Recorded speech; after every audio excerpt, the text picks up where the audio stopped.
Baik pemirsa JDP, di segmen terakhir ini kita membaca lagi SMS dari Tiara Maulida. SMS keduanya tadi sudah satu. Assalamualaikum Ustaz, saya mau bertanya, bagaimana kalau misalnya kita cuci rambut dengan sampo di siang hari bulan Ramadan? Apakah batal puasa kita atau tidak? Mohon penjelasan Ustaz. Biar dijawab oleh Ustaz. Ya. Cuci rambut dengan lampu. Ya, alhamdulillah.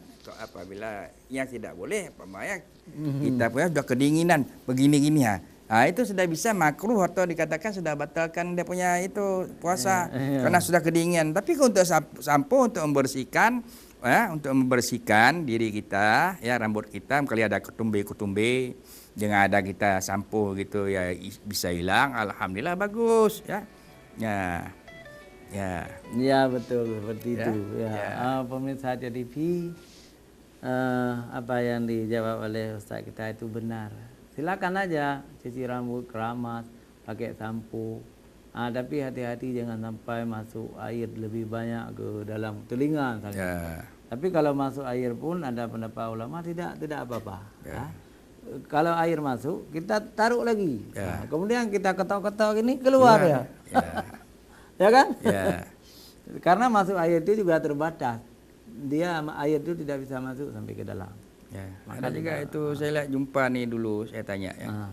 Ini ada jumpa satu orang. Saya lihat orang tua itu tai hidungnya sudah ke sini, maaf ya. Kotoran hidungnya itu sudah banyak. Saya bilang itu kotoran hidung saya katakan. Tapi dia bilang enggak apa-apa puasa tidak boleh korek. Jorok ya. Jorok. Boleh juga ya begitu. Jadi jangan ditanya dulu ya, jangan ditanya langsung ke HP di SMS saja. Kalau bertanya ada nomor telepon lain, tapi waktunya juga hari ini sudah sangat sedikit, tinggal beberapa menit lagi. Nah, SMS masih banyak ini belum terjawab. Jadi kita jawab SMS baru ya. Assalamualaikum Ustaz, saya Dikna Librawi. Ustaz, saya mau nanya, sesudah salat subuh itu namanya salat apa? Kan? Itu seperti apa salat itu dan boleh dilaksanakan kira-kira jam berapa kalau kita mau lakukan itu? Ustaz, terima kasih Ustaz. Coba Ustaz. Ya, alhamdulillah. Jadi setelah subuh itu 100 menit ya. 100 menit ya. Setelah subuh ada salat namanya salat Isra. Sehingga dikatakan itu ada pendapat barang siapa yang mengerjakan salat Isra ya, 2 rakaat ya, maka itu lebih mulia dia daripada langit dan bumi serta isinya. Oh, luar biasa. Dahsyat sekali. Tapi itulah payah kita dapat. Payah kita dapat apabila kita tidak jaga ya. Karena kita nanti pergi jalan-jalan pagi ya. Jadi Isra itu setelah terbit matahari. Sudah hampir. Ada juga mengatakan salat Isra, ada dia bilang itulah salat duha. Bukan. Antara salat duha itu sudah sepenggalah ya. Sepenggalah. Beda. Ini enggak sebelum penggalah, mantap membrem-brem matahari. Ya. Ada sekarang ini dilihat jam 6 lewat 32 menit. Biasa di HP sudah diingatkan oleh teman-teman. Waktunya salat Isra gitu. Walaupun banyak yang tidak kerjakan. Jadi Dina itu kalau mau kerjakan sangat bagus lah ya. Ya bagus, alhamdulillah. Tambah kita punya amalan dan tambah kesalehan kita ya. Bertambah-tambahlah saleh kita kepada Allah SWT. Kita minta kepada Allah SWT, ya Allah, aku mau pergi kantor ya Allah. Atau pergi kantor kan, berikan rezeki dan berikan jalanlah keselamatanku ya Allah. Ampunkan dosaku ya Allah. Semua diminta. Baca nanti baca 2 ayat atau 3 ayat Quran kan. Berangkat kita kantor, alhamdulillah. Ya begitu dia. Ya menarik sekali dari kakek bunga. Assalamualaikum warahmatullahi wabarakatuh. Waalaikumsalam. Saya kakek bunga di Pantiri. Kakek bunga. Masya Allah. saya ingin bertanya kepada Ustaz Yusridal. Masya Allah. Langsung kepada Ustaz ya. Ya. Ustaz, menurut Ustaz, berapa salat tarawih yang paling sahih yang dikerjakan oleh Rasulullah sallallahu alaihi wasallam? Mohon penjelasan Ustaz Yusridal. Wassalam, Abi Bunga di Pantiri. Ya, alhamdulillah. Ya, tapi di dalam itu ya ada yang saya dengar itu juga dibilang yang paling banyak Rasulullah dan mengajarkan 8 rakaat. Ya. Ya. Jadi ini khilafiyah lagi ya. Khilafiyah lagi. Sedangkan ada sahabat itu mengatakan bahwa 8 rakaat ini bid'ah. Ya. Jadi ya itulah. Pokoknya apa yang kita kerjakan yang sahih sama kita itulah dia. Ya. Apakah ada 20, apakah 8 rakaat, terserah pokoknya yang sahih bak tanyo. Bak ati tanyo, yang mangat bak ati tanyo, ya. Jadi kita juga harus lihat kondisi di kampung kita. Ya. Kalau di kampung kita sudah zaman dulu 20 kita ikut aja. Jangan protes. Jangan protes. Karena apabila kita protes bukan dapat rahmat, itu mungkin dapat laknat. Kalau di kampung kita sejak dulu 8. Ya, 8 saja kita. Iyalah 8. Tidak ada masalah. Kalau memang ingin kita laksanakan dua-dua, musyawarah dulu. Ya. Musyawarah dengan kecil. Ya. Kami Pak yakin 20. Izinkan kami untuk melanjutkan. Ya, sembahyang akhirnya itu apa namanya? Sembahyang sudah selesai itu. Apa ya namanya? Sembahyang 3 rakaat tuh. 2 kali salam apa namanya? Ada yang 2 kali salam, 2 witir. 1 witir. Ada yang 2 kali. Ada yang 2 rakaat 1 kali salam, 2 1 kan? Ada yang 3 rakaat 1 kali salam. Tidak ada masalah. Pokoknya hati tanya begot. Ya. Bukan di bulan Ramadan ini kita cetak hati kita ni cetak hati yang bro. Begot-begot mentang kita udip. Ya. Bagus sekali nasihat dari Ustaz. Dan perlu juga ya kita pikirkan bulan Ramadan ini bukan hanya salat tarawih ibadah itu bukan hanya salat tarawih tapi di bulan Ramadan boleh kita berzikir sebanyak-banyaknya, boleh kita i'tikaf di masjid, tadarus, baca Quran, bersedekah. Jadi sebenarnya kita tidak punya waktu untuk berleha-leha. Tidak punya waktu untuk poh cakra. Untuk cang panah. Tidak ada. Bate.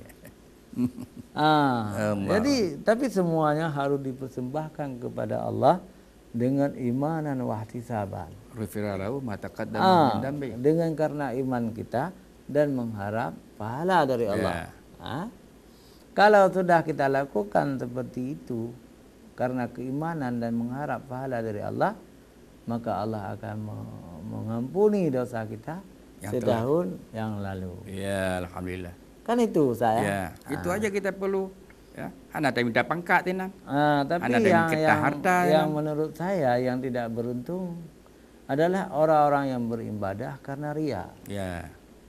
Karena ingin menampakkan dia itu lebih taat, lebih takwa. Seperti dikatakan oleh Ustaz Yusridal tadi, bisik-bisik di luar acara. Ada orang yang kalau di masjid itu seperti apa tuh? Seperti abid. Tapi kalau di rumah salatnya cepat-cepat. Cepat. Itu ada gitu. Ada yang 20 rakaat, ada yang dia pergi bawa 20 rakaat. Dia ikut 20 rakaat. Waktu hana ijak tadi, kai ijak tu rumah, kalau 8 rakaat. Bang ada tanya apa kon? Lemah tak alun. Nak bisa juga. Maka dikatakan ada maksud yang dinyata dan ada maksud yang kesendirian. Itu juga ada perbuatan yang dia buat macam di muka orang itu 20 rakaat, waktu dia kerjakan sendiri di rumah itu 8 rakaat. Ada juga. Jadi kita relat sedikit ya. Kalau orang kerja kadang-kadang 20, kadang-kadang 8 itu boleh. Yang tidak boleh begini. Kalau di masjid menampakkan keauliaannya, alim luar biasa, tapi di rumah itu tidak serius salatnya. Mutalawud dah. itu juga tidak masalah. Tidak ada masalah. Tidak masalah. Ya, tapi baik lagi yang lah, lagi ulo-ulo. Enggak, maksudnya begini, ini salah. Kalau saya biarkan nanti orang akan memprotes saya. Oh begitu. Kalau orang salat di masjid lebih khusyuk, menampak-nampakkan ini itu. Tapi kalau salat sendiri tidak ada khusyuk, itu disebut dalam agama orang ria. Orang ria, Ustaz. Iya. Selawat itu sunat, Ustaz. Ya, Mau pakai atau tidak masalah. Ada masalah. Ya. Sudah benar ya? Ya, betul. Gitu. Pemirsa JTV yang dirahmati Allah. Waktu juga masih ada, alhamdulillah. Ya. Pesan tidak ada. Ya. Kita coba lagi mengambil beberapa kesimpulan. Ya. Kesimpulan pertama, Ustadz, ya, khilafiyah ini ibarat rel kereta api. Dia menempuh lurus. Kalau sedikit saja tidak lurus, nanti kereta api terbalik. Iya. Karena relnya sudah lancip. Ya. Atau terbuka. Iya. Tapi rel kereta api itu harus diukur terus begitu untuk diletakkan roda kereta api. Iya. Dan rel kereta api itu tidak pernah ketemu Antara satu dengan yang lain.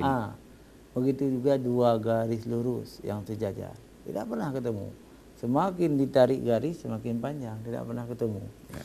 Nah, begitu juga dengan khilafiyah ini, tidak pernah ketemu dan tidak mungkin MPU atau Majelis Ulama memaksa salah satu kehendak, misalnya berfatwa harus ikut 8 misalnya. Ya. Tidak boleh. Atau ulama berfatwa harus ikut 20. Tidak boleh. Kenapa? Karena memang dia itu sesuatu yang berbeda. Ya. Ulama misalnya berfatwa wajib kunut subuh. Tidak boleh. Apalagi Imam Syafi'i juga mengatakan sunat abu'an. Ya. Atau ada ulama berfatwa misalnya semua orang Aceh itu tidak boleh berkunut subuh. Karena kunut subuh itu bid'ah. Itu juga tidak boleh. Ya. Karena dalam mazhab Syafi'i kunut subuh itu bukan bid'ah. Justru kunut subuh itu adalah sunat abu'an. Ya. Yang paling baik adalah saling menghormati. Jadi orang Dayak menghormati orang Muhammadiyah menghormati orang Dayak. Sebenarnya sudah berlaku hukum itu. Ya. Buktinya begini. Ada Tengku Dayak kawin dengan anak orang Muhammadiyah. Ada anak orang Muhammadiyah kawin dengan Tengku Inang Dayak. Yeah. Itu adalah persaudaraan. Ya. Lalu lahir anak-anak. Anak-anaknya mengatakan ayahku Muhammadiyah tapi ibuku orang pesantren. Yeah. Kan begitu sekarang. Yeah. Jadi mudah-mudahan terjadilah hubungan perekat. Anak-anak zaman modern ini menjadi perekat. Ya. Perekat seperti zaman dulu ada perang cembuk dulu. Perang cembuk itu antara oleh balang dengan ulama. Tapi kemudian anak ulama ada yang kawin dengan cut, ada cut kawin dengan ulama gitu. Terjadilah persaudaraan, tidak lagi permusuhan. Itulah Islam. Islam itu menyatu, menyatu dua pendapat yang berbeda saling menghargai. Itulah yang kita harapkan. Ya. Bukan permusuhan. Baik pemirsa JTV yang dirahmati Allah, waktu sudah meninggalkan kita, ya. Kita minta Ustaz kita untuk membaca doa pendek. A'udzubillahi minasyaitonirrajim. Bismillahirrahmanirrahim. Alhamdulillahirabbil alamin hamdan yufi ni'amahu wa yukafi mazidah. Ya Rabbana lakal hamdu kama yanbaghi li jalali wajhikal ma'adhimi sultaning. Subhanaka la tusinlaika anta kama asnaita nafsaka falakal hamdu qabla ridha walakal hamdu ba'da ridha walakal hamdu jararita ana daiman abadan. Allahumma salli alaihi mukammalati wa rahmati munajjalati sayyidina Muhammadin wa ala alihi wa sahbihi wasallim. Allahumma innaka ridhaka wal jannah wa na'udzubika min sakhatika wan nar. Allahumma innaka ghafurun karim tibul afafu anna ya rahman ya rahim ya karim ya Allah. Wa sallallahu sayyidina Muhammadin wa ala alihi wa sahbihi wasallim. Rabbana atina fid dunya hasanatan wa fil akhirati hasanatan wa qina adzabannar. Wa sallallahu sayyidina Muhammadin wa ala alihi wa sahbihi wasallim bi rahmatika ya arhamar rahimin. Assalamualaikum warahmatullahi wabarakatuh. Wassalam. Pemirsa, yang sampai di sini pertemuan kita. Billahi taufiq wal hidayah. Wassalamualaikum warahmatullahi wabarakatuh.